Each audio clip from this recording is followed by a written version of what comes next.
Hello friends, welcome to my YouTube channel. So friends, आज का topic है हमारा यूजेटी द्वारा थायरिस्टर की ट्रिगरिंग। ओके, तो ट्रिगरिंग के मेथड हमने पहले ही बता दिया। ट्रिगरिंग क्या होता है, इसके कितने मेथड हैं। तो अगर आपने हमारी वीडियोस नहीं देखी है तो लिंक डिस्क्रिप्शन में है, जाकर देख लीजिए। तो चलिए फ्रेंड्स, स्टार्ट करते हैं।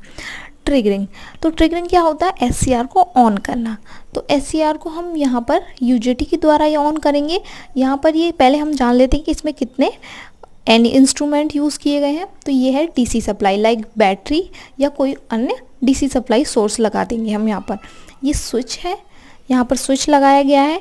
ये है हमारा charging rate register. Okay, charging rate register लगा दिया गया है। ये कैपेसिटर है, ये यूजेटी का यूज़ किया गया है। ये यूजेटी में 2 रजिस्टर लगे होते हैं। रेजिस्टेंस आप जानते हैं, यूजेटी की वर्किंग पड़ी होगी उसमें। तो ये रेजिस्टेंस लगे होते हैं। ये एमीटर होता है इसका, ये B1, ये B2 टर्मिनल। ओके, या इसे हम B1 मान सकते हैं, B2 किसी को भी मान सकते हैं। ये है हमारा इससे अटैच्ड R3 रेजिस्टेंस एंड ये है SCR। तो SCR में ये एमीटर है, ये एमीटर, ये गेट है। ओके, ये कैथोड है। तो ये है SCR। तो चलिए अब हम इसकी वर्किंग डाल लेते हैं। तो मान लीजिए हम यहाँ पर बैटरी से हम सप्लाई दे रहे हैं, ये स्विच हमने ऑन कर दिया। तो ऑन करने के बाद क्या होगा, ये हमारा कैपेसिटर चार्ज हो जाएगा। कैपेसिटर चार्ज होगा तो हमारी पूरी जो डिवाइस है वो स्टार्ट हो जाती है, मतलब ट्रिगर हो जाती है। अब जैसे अब ये जो पूरी जो वर्किंग है, ये जो कैपेसिटर है, कैपेसिटर की जो चार्जिंग हमारी इस पर RT पर निर्भर करती है, इस पर डिपेंड करती है। ओके, अब ये जो चार्ज हो जाएगा तो ये जो इसका जो R1 रेजिस्टेंस है, इसके द्वारा ये डिस्चार्ज भी होता जाएगा। अब ये डिस्चार्ज होगा तो इसमें से कुछ पल्स भी उत्पन्न होंगी।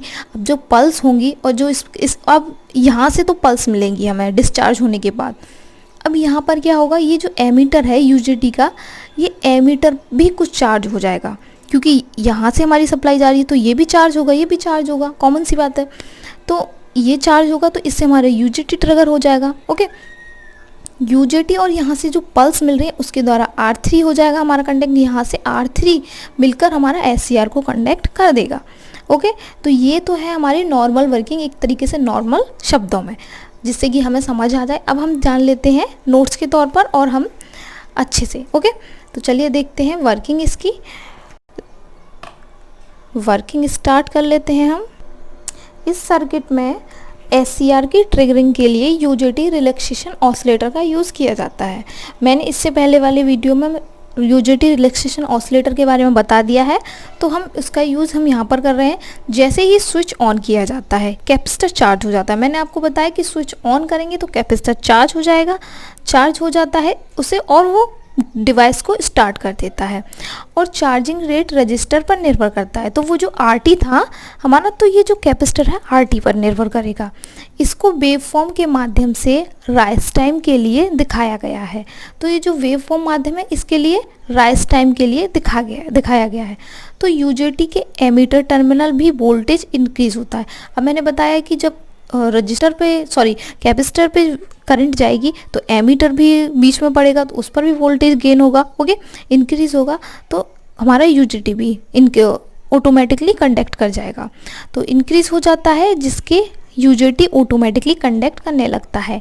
इसके पश्चात कैपेसिटर तीव्रता से रजिस्टर R1 के द्वारा डिस्चार्ज हो जाता है। अब R1 के द्वारा क्या होगा, डिस्चार्ज होगा, और यही डिस्चार्जिंग करंट रजिस्टर R1 के एक्रॉस एक वोल्टेज पल्स उत्पन्न करती है। क्या करती है? वोल्टेज पल्स उत्पन्न करेगी।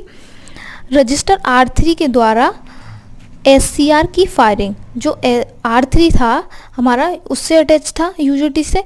अब वहाँ से हमारी पल्स मिल रही थी, ये R3 मिलकर SCR को फायर करने के लिए SCR के गेट पर पल्स अप्लाई करेंगे। ओके, पल्स अप्लाई करेंगे तो हमारा SCR कंडक्ट हो जाएगा। और हमारा इसमें मेन मकसद था कि हमें SCR कंडक्ट करना है, किसके द्वारा? रिलैक्सेशन ऑसिलेटर के द्वारा। तो ये तो था हमारा वर्किंग एंड डायग्राम। आप अगर देखना चाहें तो फिर से डायग्राम दे सकते हैं, स्क्रीनशॉट ले सकते हैं। ओके, तो चलिए फ्रेंड्स, मिलते हैं नेक्स्ट वीडियो में। Bye bye, take care.